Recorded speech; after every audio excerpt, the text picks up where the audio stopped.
Buenas tardes. Quisiera, antes que todo, agradecer al Gobierno de Andorra para su invitación. Es para mí un placer estar en esta universidad de Ciudad Andorra y a todos los que se han encargado de organizar esas conferencias.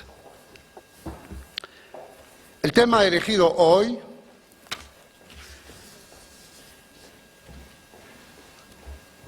es a la vez complejo y dramático. Complejo porque la gente siente cierta impotencia a la hora de afrontarlo. Y la palabra que viene siempre a la boca de los que se emocionan frente a lo que está pasando es ¿qué podemos hacer?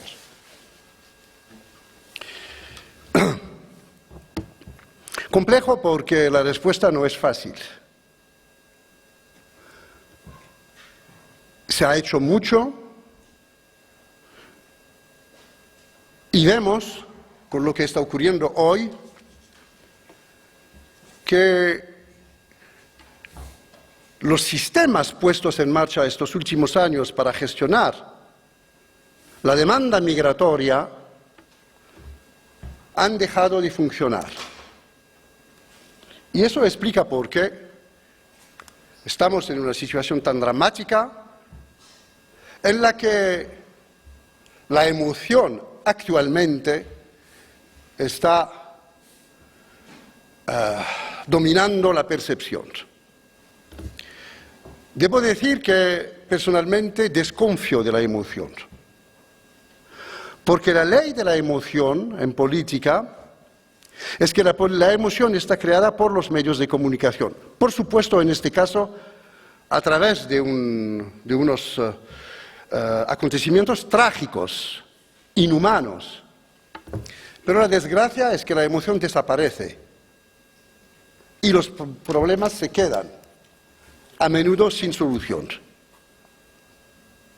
Con lo cual, me parece importante considerar que no estamos hablando únicamente a partir de lo que están diciendo los medios de comunicación, de esa imagen de ese hombre con un niño, que todos habéis visto que es dramática, sino desgraciadamente estamos hablando de algo mucho más complejo y sobre lo cual tenemos que tener una estrategia, un sistema basado en una visión de futuro,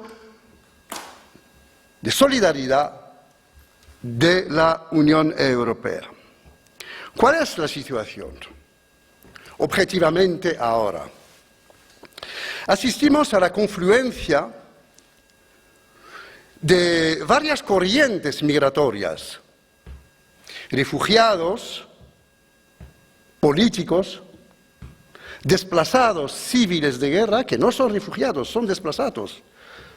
Los refugiados políticos pueden pedir el asilo político. Los desplazados, basta con que la situación vuelva o basta con que tengan la posibilidad de volver a su país, pueden volver. Peticionarios de asilo por causa política y la inmensa mayoría refugiados económicos, inmigrantes que piden trabajo, inmigrantes clásicos de trabajo. Y lo que pasa hoy, tanto en el Mediterráneo como en las fronteras del este, es la confluencia de todos estos movimientos que están haciendo estallar el modelo migratorio elaborado en Europa a partir de 1986, firmado, organizado en 1990 con los acuerdos de Schengen y reformado en 2003 con los acuerdos de Dublin. Todo este sistema está ahora en crisis y voy a explicar por qué. Origen, de manera general, refugiados, desplazados, Siria, Irak, Afganistán probablemente, aunque no quieren los afganos porque consideran que en Afganistán hay un gobierno legítimo, lo que no impide evidentemente la huida de poblaciones amenazadas o por un bando o por otro bando. África del Norte, Libia, país destrozado por la intervención europea, tanto por la intervención internacional, europea y americana en este caso, franco-americana, o Irak por la intervención británico-americana. Con lo cual nosotros en Europa tenemos una parte importante de la responsabilidad frente a estos refugiados políticos o peticionarios o desplazados civiles de estas guerras. Es muy importante saberlo y tenerlo en cuenta a la hora, digamos, de tomar una posición. Por otra parte, tenemos inmigrantes que vienen de la Europa del Este, en general de los países de la Europa del Este que no están dentro de la Unión Europea todavía, pero muchos también están. Gente que viene, personas que vienen de los Balcanes, Serbia, serbios, kosovares, albaneses. O sea, resultado de todo lo que se ha más o menos desestabilizado estos últimos 30 años. Estamos pagando ahora la desaparición de la Unión de Yugoslavia, la desaparición del régimen de Saddam Hussein, la desaparición del régimen de Gaddafi, la desaparición, la crisis del gobierno, la crisis de Siria, etc. Eso es la consecuencia. Y por otro lado, evidentemente, esta gran mayoría de refugiados son los más numerosos, los más importantes de europeos que no pueden entrar en el espacio europeo o que sí tienen el derecho pero no pueden ir donde quieren. Y ellos, esa parte mayoritaria, quiere ir donde hay trabajo y hoy en día hay trabajo y se sabe que hay trabajo en Alemania. Porque Alemania es el único país que ha salido de la crisis sin crisis. Dicho de otra manera, que no sufrió de la crisis. Y dicho de una otra manera, poco diplomática, pero es el privilegio del intelectual de ser irresponsable, que se aprovechó de la crisis.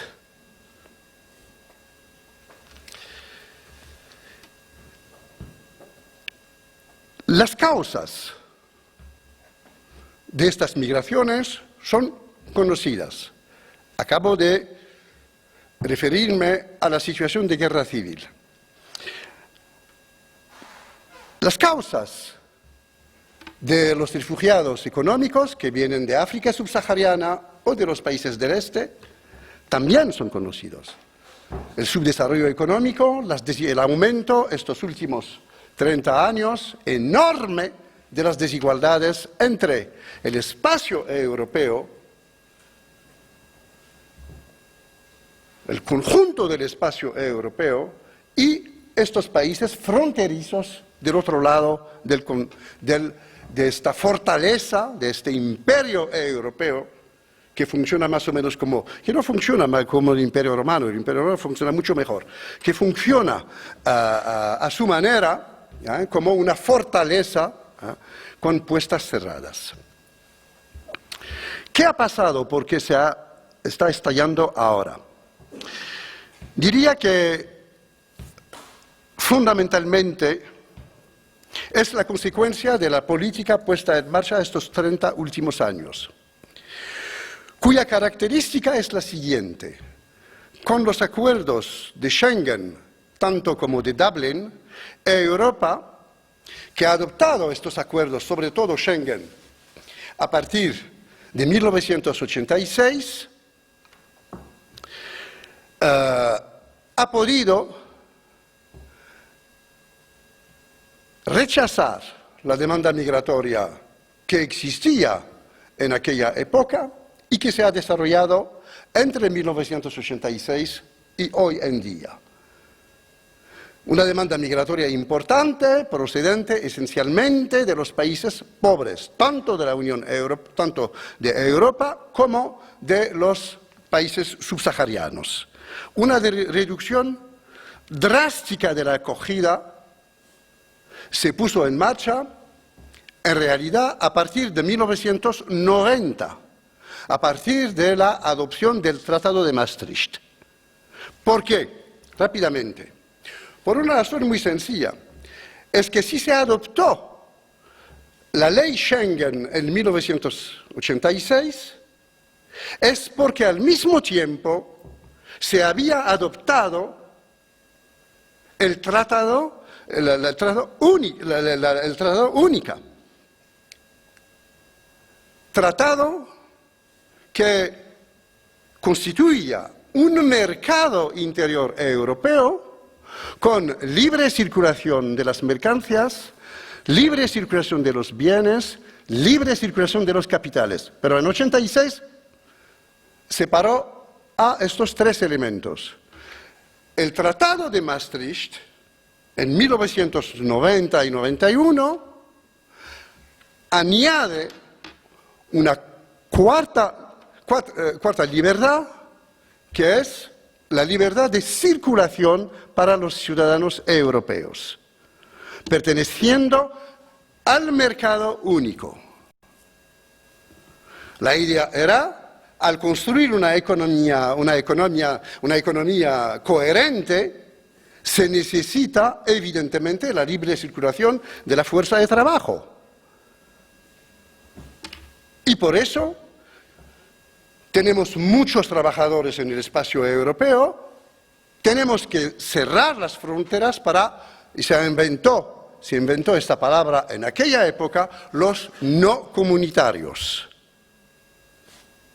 Y se puso en marcha con Schengen, reformado y radicalizado en 1991 con el Tratado de Maastricht, una política de otorgo de visados muy dura, a escala internacional, con países que no tenían el derecho, con ciudadanos de algunos países que no tienen el derecho de acudir al espacio europeo sin conseguir un visado especial. Y se ha blindado en realidad las fronteras del mercado único, las fronteras de Europa. A partir de 2003, con Dublin, se ha decidido otra medida que consiste en que cuando un extranjero llega a la frontera de un país perteneciendo a la Unión Europea, es este país que está encargado de otorgarle un sí o un no, con independencia de saber dónde quiere ir. Y llega a España, quiere ir en realidad en Francia, bien, el gobierno español, las leyes españolas dicen, tienes los requisitos para poder entrar, te aceptamos. Y si quiere ir a Francia, se va a Francia. Este sistema es el sistema del otorgo de permiso de entrar por el primer país de acogida. Es este sistema que Alemania hoy quiere cambiar, por razones que explicaré más tarde. Segundo elemento es que esa política se puso en marcha en un contexto regional, en 86, 90 y 2003, en un contexto regional en el que la situación económica no solamente no se ha mejorado, sino ha empeorado de manera prácticamente exponencial estos últimos 20, 30 años. Auge de la pobreza, decrecimiento económico, falta de trabajo, crecimiento, variable fundamental, crecimiento demográfico. Con lo cual, Europa tenía y tiene a su puerta todos los ingredientes para una explosión. Y el sistema puesto en marcha, el sistema de Schengen, Dublin, es un sistema muy rígido. Con lo cual, hemos asistido a miles de estrategias para fagocitar este sistema por parte de los inmigrantes que querían venir, que sean refugiados políticos, desplazados o refugiados económicos. Desarrollo de la inmigración clandestina con consecuencia directa, desarrollo de las mafias de trata de los seres humanos que aprovechan de esta situación para ganar dinero con los clandestinos que quieren entrar. Desarrollo, al no poder los inmigrantes legalmente instalados, al no poder volver en su país y quedarse, ley también europea, y quedarse el tiempo que quieren para saber si pueden en este país, en su país, después de 2, 3 años de estancia en Europa, vuelvo a un país, tengo un poco de dinero, voy a ver si puedo crear algo en el país. Ah, bien, si funciona, funciona, si no funciona, he perdido todo, porque pierdo el derecho a la residencia. Los europeos no quieren que vuelva. Entonces, consecuencia directa, desarrollo de la inmigración familiar. Estoy aquí, en vez de volver a mi país, hago llegar a mi familia. Es el derecho europeo, el derecho a la reagrupación familiar. Situación totalmente contradictoria, porque esa política que consistía en reducir, en realidad ha aumentado el número de inmigrantes ilegales y la reagrupación familiar. Y al mismo tiempo, tercer elemento muy importante, marginación de la cuestión migratoria en el espacio político, transformación de la cuestión migratoria en chivo expiatorio y en mercancía electoral entre los partidos políticos, con una opinión pública manipulada, que no conoce nada en realidad de la inmigración y que funciona de manera emocional a favor o en contra, pero de manera emocional. De ahí el auge, estos últimos 30 años, de los partidos extremistas, de extrema derecha, racistas, xenófobos, que utilizan la vida de estas pobres personas como elemento para ganar votos en su discurso. O sea, una política rígida que impedía a los inmigrantes, a la demanda migratoria fuera del contexto, fuera del espacio europeo, impedía conseguir la posibilidad de llegar legalmente a Europa, pasando por los trámites legales. Y no entro en los detalles por ahí porque sería muy interesante ver cómo funcionan las cosas. Frente a esta situación, sabíamos, los que observan estos flujos, sabíamos desde hace unos 10 años, pero sobre todo en los últimos años, que eso iba a estallar, que no podía seguir así. Bastaba con viajar en estos países para saber. Ahora, si viajáis, por ejemplo, si viajan ahora en África subsahariana, todo el mundo le dirá, hay trabajo en Alemania. Los alemanes quieren abrir sus fronteras, hay trabajo. Tanto como hace unos 10 años, 15 años, todo el mundo decía, voy a España porque en España hay trabajo. Y efectivamente había trabajo hace 15, 20 años. Bien, diría entonces que el contexto global es un contexto, digamos, muy problemático. Frente a las tragedias que hemos visto en esta frontera, que es la frontera más fracturada del planeta, el Mediterráneo. Absolutamente todas las contradicciones sistémicas del sistema económico, político, cultural, identitario, mundial, están ahí, digamos, concentradas. Desigualdad económica, rechazo identitario, desigualdades demográficas, con un sur que aumenta, un norte que está, digamos, en decrecimiento, todo está ahí. Conflictos militares, guerras permanentes, etc.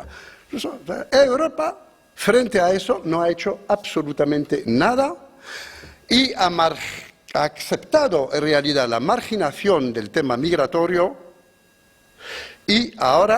y nunca ha dicho la verdad sobre la inmigración, porque no hay una inmigración tan importante como se dice, no es verdad. Y los datos están ahí. Pero el discurso, los medios de comunicación hacen que se ha vuelto, digamos, algo dramático.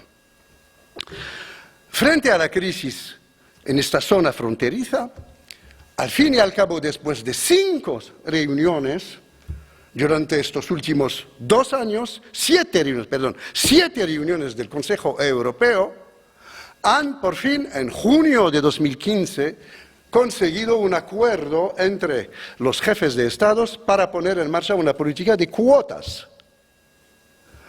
Una política de cuotas que se había diseñado para 40.000 personas. No sé cuáles son los criterios que les ha permitido definir 40 y no 50 ni 30, pero 40.000 personas, cuando la demanda supera 1 millón de gente. Y cuando en el Mediterráneo han muerto más de 10.000 personas, estamos creo más o menos en torno de ahora 10.000 personas. Oficialmente la cifra es 4.000 y algo, pero sabemos que la realidad es diferente.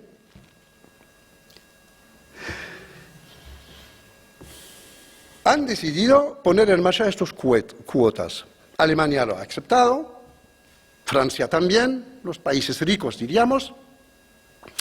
Otros países han dicho que no. Los criterios para definir esas cuotas son muy sencillos.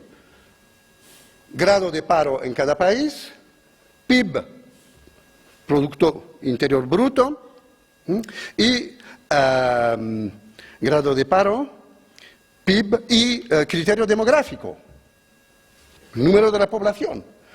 Más grande un pueblo, más gente puede acoger, es normal. Rechazo. Han salido de la reunión sin acuerdo. A partir de este momento, Alemania, Francia, Austria, los Países Bajos han dicho, bien, si no quieren, en este caso, nosotros vamos a ir en una estrategia de cierre de nuestras fronteras.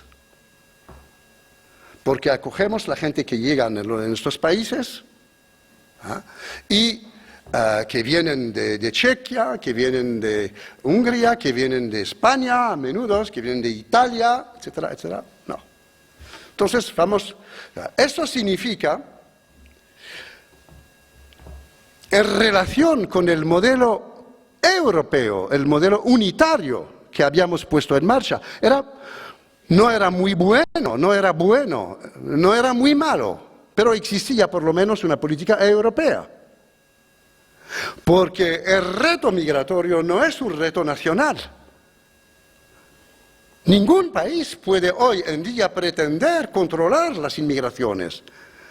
Si Alemania o Francia quieren reponer, digamos, en marcha sus fronteras, se van a encontrar con inmigrantes clandestinos cada vez más. El reto es continental, lo he dicho. El reto es mundial. Y la respuesta debe ser europea. Mientras que a lo que estamos asistiendo hoy hay un juego muy complejo, muy sutil, entre los grandes y los menos grandes, El camino que han abierto es un camino de renacionalización de las fronteras europeas. O sea, un paso atrás. Retroceden en vez de avanzar. Pueden enmascar ese retroceso, como lo hacen ahora nuestros amigos alemanes, diciendo: queremos controlar nuestras fronteras, pero miren, nosotros vamos a acoger a 800.000 personas. Sí, evidentemente, pero se sabe que Alemania tiene un déficit demográfico enorme y que se necesita mucho más gente para poder tener el peso que tiene a nivel económico europeo. Y quiere controlar la entrada de estos inmigrantes. Con lo cual yo diría que, sin entrar en los detalles aquí, diría que el sistema Schengen-Dublin, basado en una reducción durísima de las entradas en el territorio europeo, vigilado con una política de visado drástica, un cinturón policíaco llamado Frontex en el Mediterráneo, en las fronteras, o sea, policías, este sistema entra en crisis hoy. ¿Por qué? Por dos razones fundamentales. La primera, la más importante, es que este sistema es rígido no solamente porque no hay la flexibilidad administrativa para aumentar el número de autorización de entrada a nivel europeo, las leyes son muy duras, nadie se atreve a decir necesitamos más inmigrantes o podemos por lo menos los refugiados, podemos acoger un poco más, 40.000. Bueno, 40.000 en Europa, en una población en Europa de más de 512 millones de habitantes, no es, como se dice en francés, ce n'est pas la mer à boire. No es catastrófico. Han dicho que no. Entonces, eso ha producido una situación muy sencilla. Es una ley física. Al mantener fuera, sin tener posibilidades de entrar, hemos creado fuera una demanda enorme estos últimos 30 años. Una acumulación de la demanda que está explotando hoy en día, que está explotando hoy a la cara de la Unión Europea. Si hubiéramos tenido una estrategia mucho más flexible de gestión de los flujos migratorios, evidentemente hubiéramos podido evitar esa situación, trabajarla. Pero no. La visión tecnocrática, burocrática, egoísta de los países decían los inmigrantes no es un problema, que se quedan fuera, que no, el problema es otro, etcétera, etcétera. Bien, eso es la primera causa. Y la segunda causa, mucho más importante, muy importante también, es que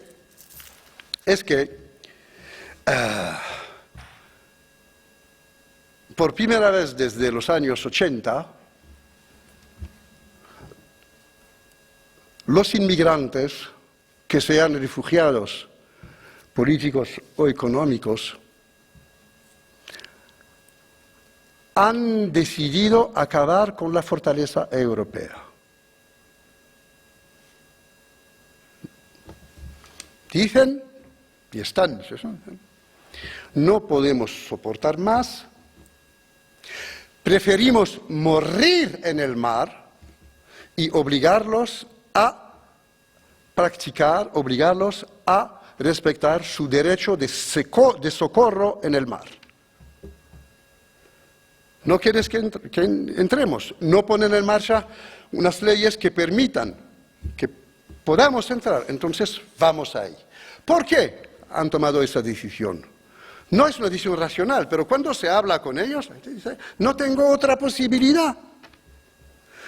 Efectivamente, lo hacen porque no tienen otra posibilidad y se trata de seres humanos que, como usted y yo, cada día tienen que comer y nutrir su familia.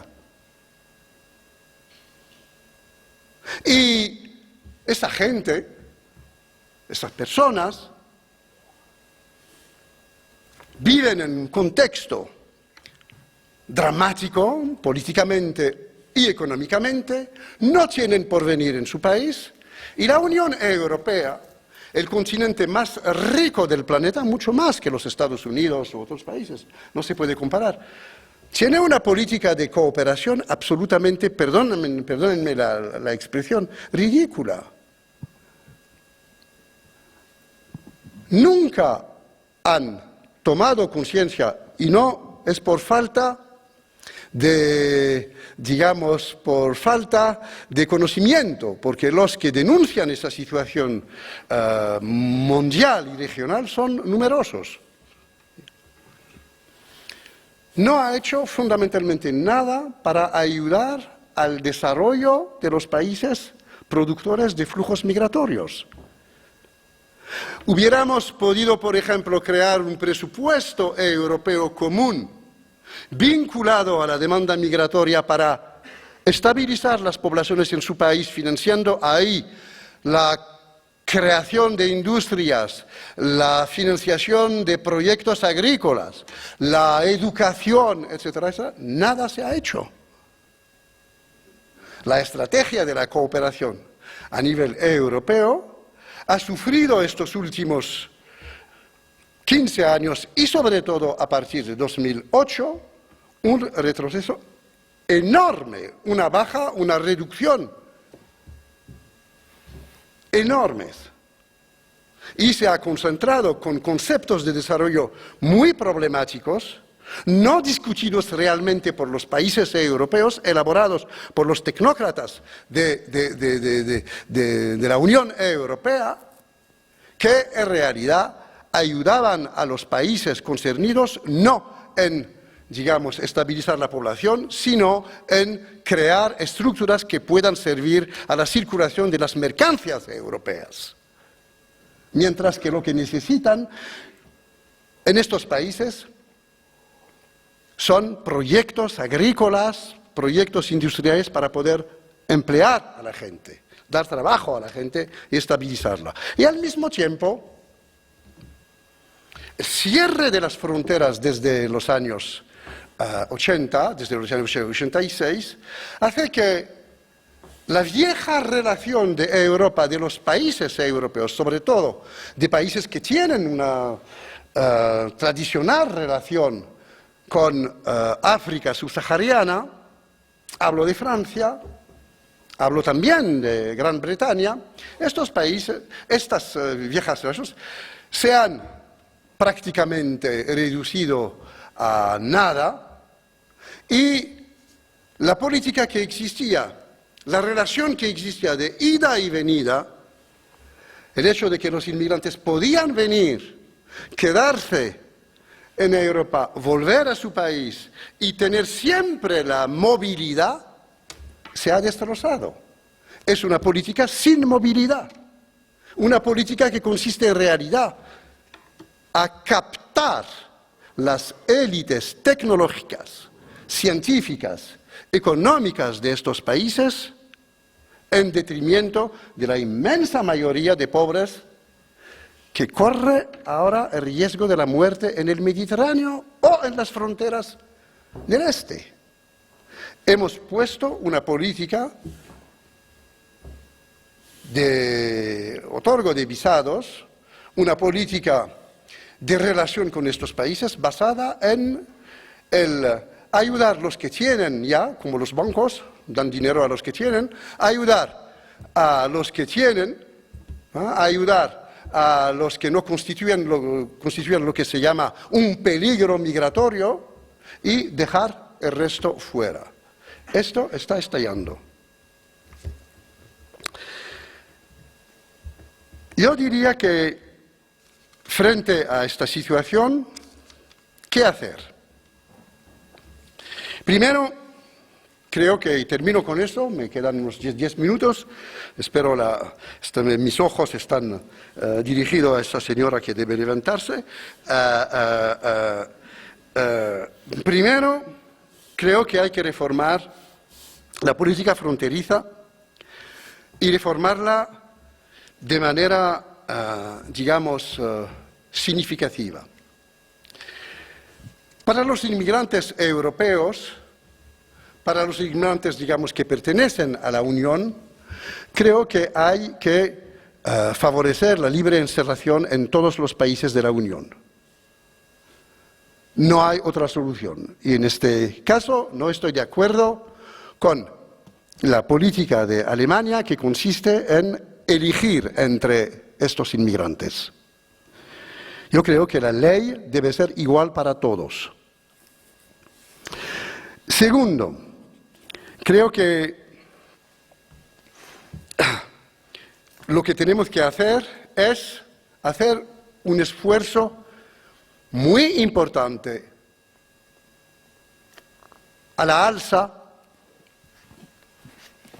para los refugiados políticos y los peticionarios de asilo.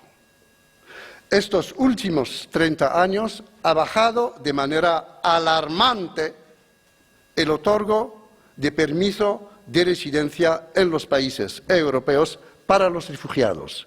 Puedo dar cifras, son tremendas. Hay que volver a una concepción mucho más solidaria, mucho más humanista, porque tenemos fuego en nuestras fronteras y porque es un deber humano de solidaridad mínima por parte de los que viven mejor, no digo bien, pero mejor. Hay que, en cuanto a los inmigrantes que vienen de otra zona, África subsahariana y los países del este no comunitarios, hay que invertir en programas de desarrollo para estabilizar las poblaciones ahí y consagrar una parte significativa del presupuesto europeo, que no es alto, conozco todos los argumentos, y lo podemos decir, pero se puede aumentar el presupuesto, la cooperación y, sobre todo, mucho más importante, reorientarlo hacia las poblaciones las más pobres y no como tal existe hoy para únicamente fines de comercio de la Unión Europea. Eso me parece fundamental. Y tercero, en el Mediterráneo hay que organizar una fuerza intermediterránea compuesta no solamente de los países europeos, sino también de los países del sur, bajo mando de la ONU, tal y como existe en otras partes, y atacar a los responsables de trata de seres humanos. Y atacarlos, lo digo. No negociar con ellos, atacarlos. O sea, poner el dinero suficiente para, digamos, que quitamos de medio esa lacra de las mafias de trata de los seres humanos. Son las medidas urgentes que hay que poner en marcha. Y en el fondo, pienso que hay que volver a reformar el sistema Schengen-Dublin a través con dos principios conductores. Es mi opinión.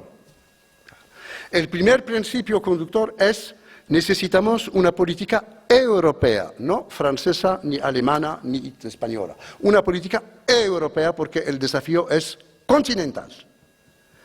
Y ese hilo conductor es al mismo tiempo una oportunidad enorme para relegitimar y volver a desarrollar el proyecto europeo común.